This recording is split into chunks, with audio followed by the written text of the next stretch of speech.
The Master said, "Good friends, a person's physical body is like a city with gates. The eyes, ears, nose, and tongue are its gates. These are the 5 outer gates. Within, there is another gate, which is the mind. The mind is the ground, and one's nature is the king. The king resides on the ground of the mind.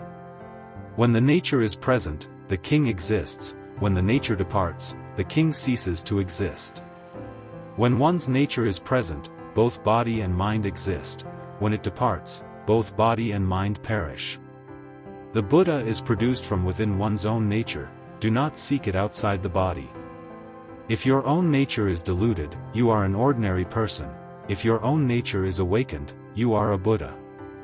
If you are compassionate, you are Avalokiteshvara. If you delight in giving, you are Mahasthamaprapta. If your mind is pure, you are Sakyamuni Buddha. If you are fair and upright, you are Amitabha Buddha. When you calculate gains and losses between self and others, Mount Sumeru arises. When evil thoughts arise, the great ocean surges. When afflictions arise, waves roll and crash. When harmful intentions appear, they are like poisonous dragons that wound the body. When the mind is full of false views, demons and spirits come forth. When one chases worldly fame and profit, fish and turtles swarm. Greed and anger become hell, ignorance and delusion become animals. Good friends, if you constantly practice the 10 good deeds, heaven will appear before you. If you abandon calculations of self and others, Mount Sumeru will collapse at once. If you remove evil thoughts, the vast ocean will dry up.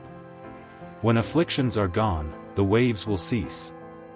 When harmful intentions are forgotten, all troublesome creatures, fish, turtles, and dragons, will disappear. When, on the ground of your own mind, you awaken to your Buddha nature and draw near to the Tathagata, the great light of wisdom from your nature will shine forth. This light illuminates outward, purifying the 6 gates and overcoming the heavens of desire. It also shines inward, eliminating greed, anger, and ignorance, and in an instant destroying the karma that leads to hell.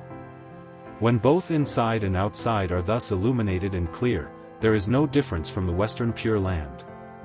If one does not cultivate in this way, how can one reach the land of ultimate bliss? After hearing the Master's explanation, everyone clearly recognized their own Buddha nature. Together they bowed to the Master and praised him, saying, "May all beings in the Dharma realm, upon hearing this teaching, awaken at once." The Master continued, "Good friends, if you truly wish to cultivate, you may do so at home. It is not necessary to leave home and live in a monastery. Practicing at home is like an Eastern person with a good heart. Failing to practice in a monastery is like a Western person with an evil mind. As long as your mind is pure, you have already reached the Western Pure Land within your own nature." Prefect Wei then asked, "How should one practice at home?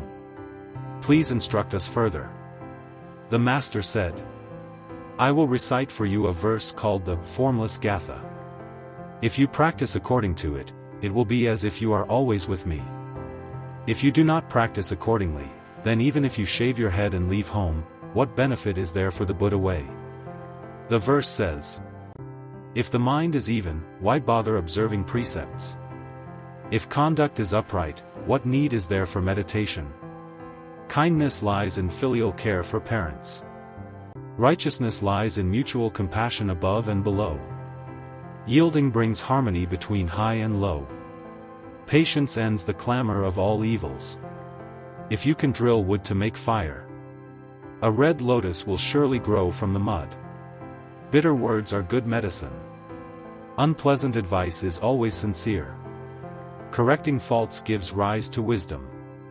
Defending one's shortcomings is not virtuous. In daily life, always benefit others. Attaining the way does not come from giving money. Bodhi is to be sought only within the mind. Why search outside for mysteries? If you practice according to these teachings, heaven will appear before you." The Master then said, "Good friends, you must practice according to this verse. If you recognize your own nature, you can directly attain the Buddha way. Do not delay in practicing the Dharma. Now you may disperse and return home. I will also return to Caoshi. If you still have doubts, come and ask me again." At that time, Prefect Wei, the officials, and all the men and women present each attained understanding. They developed faith, accepted the teaching, and practiced according to the verse.